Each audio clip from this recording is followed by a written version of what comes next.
changed my life. Because like LBJ, I got my first lesson in poverty as a teacher. And I learned a lot more than I taught. And what I saw in that experience, you know, watching a student over the course of a year lose weight because he doesn't have food at home.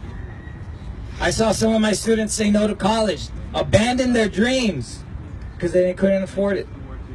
I've lost students to violence on the east side.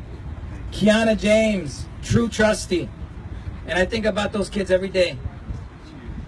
And I became more of a community activist and started advocating for the east side because of you know, being an educator.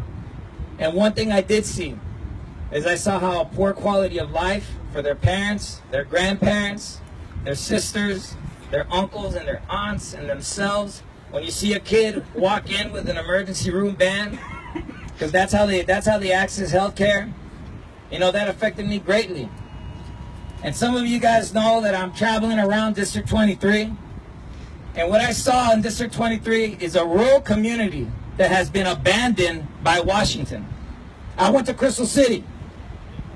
They have a place called the Centro de Salud, a small community health center that is responsible to administering health care for tens of thousands of people in the Dimmitt County area and surrounding counties. They took me a tour around the area. You're looking at women, men getting dental care, just small screenings to see if they're sick or not, getting their prescription medicines there. And they're begging the United States federal government for funding, and they're scared because right now the Republican agenda is going to cut their funds. And at the same time, we have to live with reality of the GOP taking away money from healthcare clinics all over rural communities. We see Tom Price spend $400,000 of our taxpayer money flying around this country. Steve Mnuchin, a vampire squid banker from Goldman Sachs, spending $800,000 of our taxpayer money. We just saw our Senate approve an $80 billion increase in our military budget, over $50 billion more than they asked for. And I got to look at a community, and I got to explain to them why their why their health system's going to fail. Where are our priorities? In the United States of America, health care is a right of all people.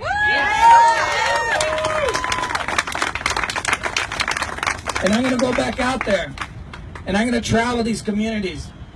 And I'm looking at communities that, you look at their roads, they're unpaved, there's no drainage, they don't have good quality access to water, their healthcare system is abysmal, and the county judges, the mayors, the city council people there, the commissioners, they're doing their best, but the establishment in DC has abandoned them.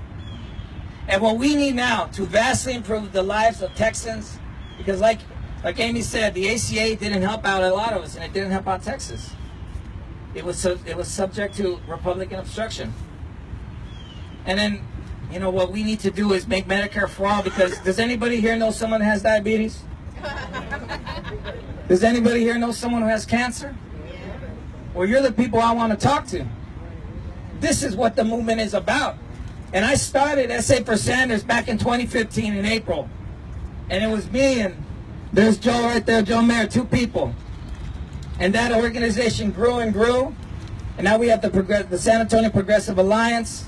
And now I'm seeing my brothers and sisters around here fighting for Medicare for all, because 2 years ago this wasn't possible.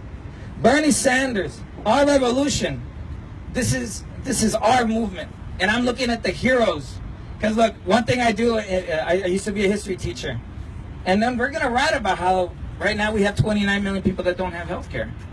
But what always follows these sad stories are the heroes in history.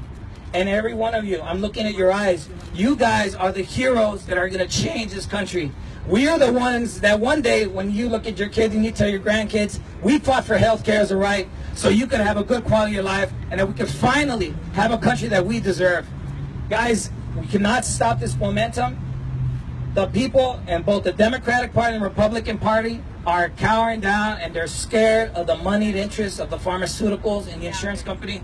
But we have no fear. We cannot be afraid. We must be fearless.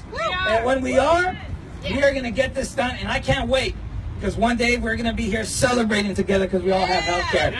Everybody again, my name is Trevino. Thank you so much.